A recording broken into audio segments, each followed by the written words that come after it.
Olá, pessoal. Vamos dar continuidade no estudo desse livro, Análise de Doutrina, do Glover Ship, do Centro de Estudos Teológicos. Nós estamos vendo o capítulo 17, já fiz alguns vídeos aí, falando sobre a igreja estabelecida por Cristo. Hoje a gente vai ver o subtítulo, O Credo para a Igreja. Eu já peço aí para você deixar seu like, se possível, compartilhar esse vídeo com os seus contatos, seus familiares, suas redes sociais, se inscrever no canal, convidar eles para se inscreverem no canal também. E qualquer dúvida que for surgindo, escreva para mim. Meu e-mail está aí na descrição do vídeo. É ronaldozm@gmail.com. Terei o maior prazer de tirar sua dúvida e estudar a Bíblia com você, tá bem?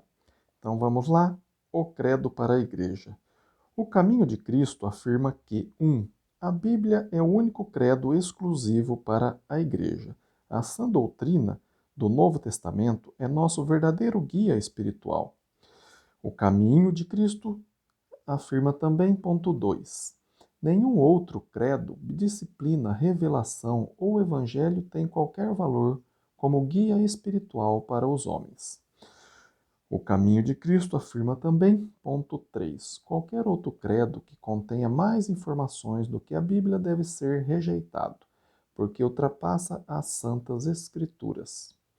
O caminho de Cristo também afirma, ponto 4, qualquer credo que contenha menos informação do que a Bíblia não é válido, porque lhe faltarem alguns dos princípios contidos na Bíblia.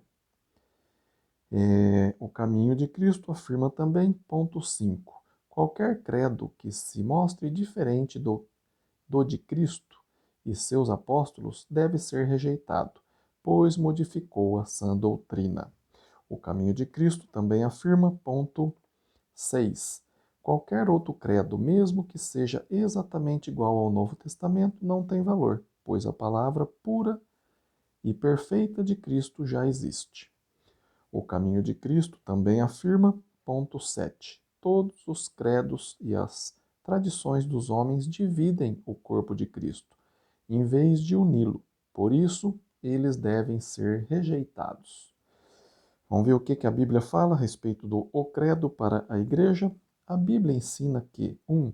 Devemos abandonar todos os credos humanos, pois as Escrituras são a palavra divina, inspirada por Deus, conforme está lá em 2 Pedro 1, versículo 20 e 21, e também 2 Timóteo 3, 16 e 17.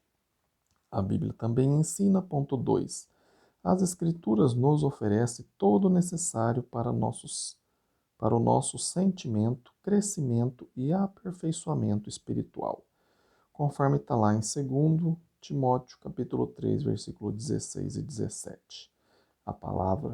A Bíblia ensina também, ponto 3, a palavra de Cristo é a sã doutrina de Deus, através da qual podemos ser salvos eternamente, conforme está lá em 1 Timóteo 4, 6, 1 Timóteo 6, 3, 2 Timóteo 4, 3 e Tito 2, 1. Esta mesma palavra há de nos julgar, conforme está lá em João 12, 48. A Bíblia também ensina, ponto 4, ninguém tem o direito de modificar nem mesmo um só ponto da sã doutrina de Cristo, conforme está lá Gálatas 1, 6. Veja também Apocalipse 22, 18 e 19, que trata do perigo gravíssimo de manipular a palavra de Deus. A Bíblia também ensina, ponto 5, a fé cristã, abre parênteses, a revelação total do Senhor foi entregue uma vez por todas aos santos, os cristãos, fecha parênteses. E, conforme Judas 3, isso já havia acontecido nos tempos de Cristo e dos seus apóstolos. Abre aspas. A fé, uma vez por todas entregue, fecha aspas, significa que, posteriormente, nenhuma outra doutrina poderia ser acrescentada àquela que já revelada. Isso acaba para todo sempre com as novas, entre aspas, revelações e disciplinas anunciadas pelos homens. O outro subtítulo, as divisões corretas da Bíblia. O rebanho de Cristo afirma que 1. Devemos manejar corretamente o conteúdo bíblico. O rebanho de Cristo afirma também, ponto 2. Para manejar corretamente a palavra, é indispensável sua divisão conforme as 3 principais épocas espirituais contidas na mesma, a saber, a patriarcal, mosaica e cristã. O rebanho de Cristo afirma também, ponto 3, vivemos exclusivamente sobre a autoridade de Cristo e da sua aliança, feita com a humanidade. Portanto, estamos sujeitos aos termos da aliança, entre parênteses, época cristã, e não aos de qualquer aliança anterior. Vamos ver o que a Bíblia fala sobre as divisões corretas da Bíblia. A Bíblia ensina que, 1. Existe apenas um rebanho do Senhor Jesus, conforme está lá em João 10:16. Apenas as ovelhas de Cristo ouvem a sua voz, conforme está lá em João 10:2-5. Isso significa obedecer apenas à sua autoridade, conforme está lá Mateus 28, versículo 18. A Bíblia também ensina, ponto 2, como seguidores fiéis de Cristo, somos responsáveis pela aplicação de sua palavra em nossa vida, conforme está lá em 2 Timóteo 2,15, 2 Pedro 3:15-18. A Bíblia também ensina, ponto 3, para aplicarmos corretamente a palavra, é essencial reconhecer as 3 épocas básicas na história espiritual dos homens. A letra A, patriarcal, está lá em Hebreus 7:4. Os patriarcas eram cabeça de famílias e, portanto, profetas, sacerdotes e soberanos familiares. Não havia naquela época um sistema organizado de religião, pois o Senhor falava pessoalmente com os patriarcas. Este sistema foi usado para todos, menos os israelitas, desde Adão até a morte de Cristo. O item B, a época, mosaico, Gênesis 12:2. Este sistema resultou da promessa divina feita a Abraão e entrou em vigor 430 anos depois da promessa feita a Abraão, conforme está lá em Gálatas 3:16 e 17. O sistema mosaico era nacional, abre parênteses, uma aliança feita com toda a Israel, fecha parênteses, e não uma aliança familiar. Seu propósito era manter os judeus como raça separada, até que chegasse o descendente, o Cristo, conforme está lá Gálatas 3:16-19. A lei mosaica era apenas uma sombra da lei de Cristo, conforme está lá Hebreus 10:1. Não passava de um tutor para levar os judeus ao futuro Messias, Cristo, conforme Gálatas 3:24. Era um sistema transitório, conforme está lá em Romanos 8:3 e Hebreus 8:7. O item C, a era cristã, conforme Jeremias 31, de 31-33, Hebreus 8, de 6-13, profetizada primeiramente a Abraão, conforme está lá em Gênesis 12, 3 e Gênesis 22, 18. Esta época entrou em vigor com a morte e ressurreição de Cristo. Era uma nova aliança cumprida em Cristo, conforme Hebreus 10:10.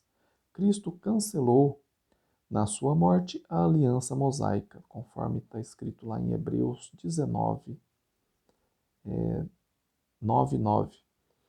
Possuía um sacerdócio, possuía um novo sacerdócio e novas leis, conforme Hebreus 7:12 e 1 Pedro 2, 5-9. Não mais vigoraria os 10 mandamentos, nem as ordenanças, nem os sacrifícios da lei de Moisés. Tudo seria novo e perfeito, com sacrifício, sacerdócio e promessas superiores, sendo escrita não em tábuas de pedra, mas no coração de cada seguidor fiel de Cristo, conforme está lá em 1 Coríntios 3, de 3 a 7, Hebreus 7, 11 a 19, Hebreus 8, 6, Hebreus 10, de 1 a 14 e Colossenses 1, 28. Seria para todos os povos e não apenas para os judeus, conforme está lá Efésios, capítulo 3 até o 5, e Colossenses 2 inteiro, e Hebreus 2 inteiro até o capítulo 10, praticamente Hebreus inteiro. Nos dias de hoje, estamos sujeitos à autoridade de Cristo em todas as coisas, conforme Mateus 17, 5, Mateus 28, 18, Efésios 1, 22 e 23 e Hebreus 1, de 1 a 4. Vamos parar por aqui hoje, depois a gente vai ver o reino de Cristo, tá bem? Se você está gostando da leitura desse livro, Análise de Doutrina do Glover Ship, do Centro de Estudos Teológicos, deixa aí o seu like, compartilha esse vídeo com os seus contatos, seus familiares, suas redes sociais, para que mais pessoas aprendam sobre a Bíblia, não seja enganado por essas seitas, religiões aí do Oriente, né, filosofias. E também peço aí que aciona o sininho aí, convida aí os seus familiares, conhecidos para se inscreverem no canal, tá? Para que mais pessoas possam aprender. E também, como eu já disse, se ficar alguma dúvida, escreva para mim. Meu e-mail está aí na descrição do vídeo, ronaldozm@gmail.com.